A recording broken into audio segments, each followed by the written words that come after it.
नमस्कार विद्यार्थियों, study 29 academy के एक और नए वीडियो में आप सभी का स्वागत है। आज हम कक्षा 8 के गणित विषय की कार्य पुस्तिका का आंकलन 14 हल करेंगे। तो इस आंकलन को समझने के लिए वीडियो को शुरू से लेकर अंत तक देखें और अपना कोई सुझाव हो तो कमेंट बॉक्स में जरूर लिखें। सबसे पहले हम घातांक रूप -1 का मान होगा। तो यहाँ पर जो घात आ रही है वो विषम में आ रही है। अगर माइनस का चिन्ह और घात विषम में आ रही है तो जो संख्या है वो माइनस में ही आएगी। तो 1/7 उसका आ जाएगा उत्तर -1। दूसरा प्रश्न, दो समांतर रेखाओं के बीच लंबवत दूरी सदैव रहती है। तो समांतर रेखाएं दो, ये मान लीजिए समांतर रेखा है, इनके बीच की ये जो दूरी है ये हमेशा समान रहती है। तीसरा प्रश्न, रेखिक कोण युग्म के कोणों का योग सदैव होता है। तो एक रेखिक कोण मान लीजिए ये रेखा है, इसके ऊपर जो भी कोण बनते हैं इनका मान हमेशा 180 डिग्री होता है। चौथा प्रश्न, कोण 90 के पूरक कोण का मान होगा।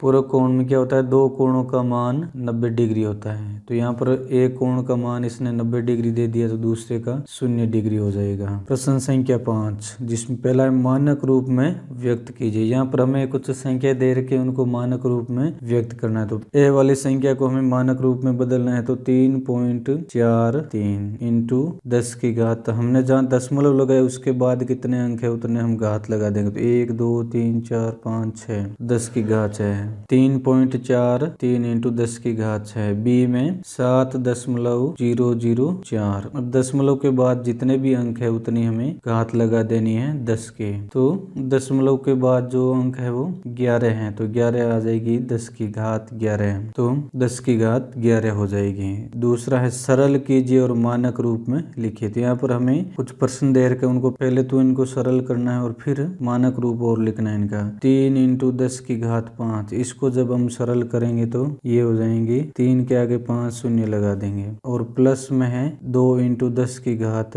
2।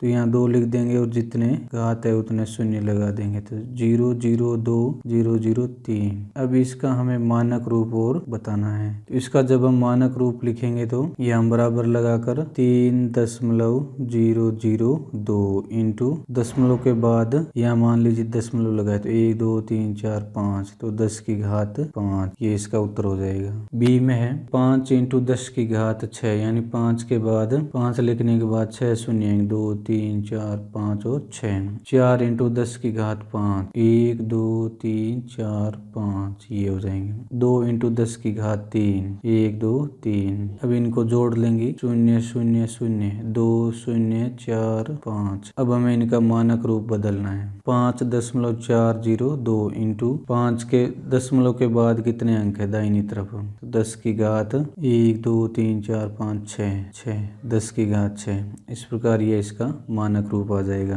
तो इसमें हमें सबसे पहले तो इनको सरल करना होता है, फिर उनका वापस मानक रूप लिखना होता है। छठा प्रश्न, सही विकल्प के साथ मिलान कीजिए। जिसमें पहला है, जिस त्रिभुज की दो भुजाएं समान हो, तो दो भुजाएं समान हो वो समबाहु त्रिभुज होता है। प्रतिच्छेदी रेखाओं से बनने वाले कोण ये शीर्षाभिमुख कोण हो जाए। मान लेते हैं ये दोनों प्रतिच्छेदी रेखाएं, तो ये जो कोण बनेंगे या ये जो कोण बनेंगे ये शीर्षाभिमुख कोण कहलाएंगे। तीसरे में, एक रेखा जो दो रेखाओं को दो भिन्न बिंदुओं पर काटती है त्रियक छेदी रेखा कहलाती है। चौथा, वह त्रिभुज जिसमें एक कोण समकोण हो, तो ये समकोण त्रिभुज कहलाएगा। प्रश्न संख्या 7, निम्नलिखित कोणों के युग्मों में से पूरक एवं समपूरक युग्मों की अलग अलग पहचान कर लिखिए। तो यहाँ पर हमें पूरक युग्म और समपूरक युग्म इनकी अलग अलग पहचान करके उनको लिखना है। तो पहले में है 45 डिग्री व 45 डिग्री, तो 45 और 45 को जोड़ा 90 डिग्री होगा, तो ये पूरक युग्म हो जाएगा। तो यहाँ पर लिख देंगे पूरक युग्म। दूसरे में 135 डिग्री व 45 डिग्री, इनको जोड़ा तो 180 डिग्री। दो कोणों का युग्म जिनका मान 180 डिग्री होता है वो समपूरक कोण कहलाते हैं। तो यहाँ पर लिख देंगे समपूरक युग्म। तीसरे में है 33 डिग्री व 57 डिग्री, तो इनको जोड़ा 90 डिग्री हो गए। 90 डिग्री का जो कोणों का युग्म होता है वो पूरक युग्म कहलाता है, पूरक युग्म। चौथे में है 115 डिग्री व 65 डिग्री, तो इनकी जो जोड़ इनको जब हम जोड़ेंगे तो ये 180 डिग्री हो जाएंगे। तो 180 डिग्री जिन कोण युग्म का मान होता है वो समपूरक कोण कहलाता है। तो यहाँ लिख देंगे समपूरक युग्म। इसमें हो रहे 90 डिग्री, तो ये पूरक युग्म। छठे में 111 डिग्री और 69 डिग्री, तो ये हो जाएंगे 180 डिग्री। तो 180 डिग्री लिए जिनका मान होता है वो समपूरक कोण कहलाते हैं। तो यहाँ लिख देंगे समपूरक युग्म। इस प्रकार इस वीडियो में हमने आकलन 14 को हल किया। अगले वीडियो में हम अगला कार्यपत्रक हल करेंगे।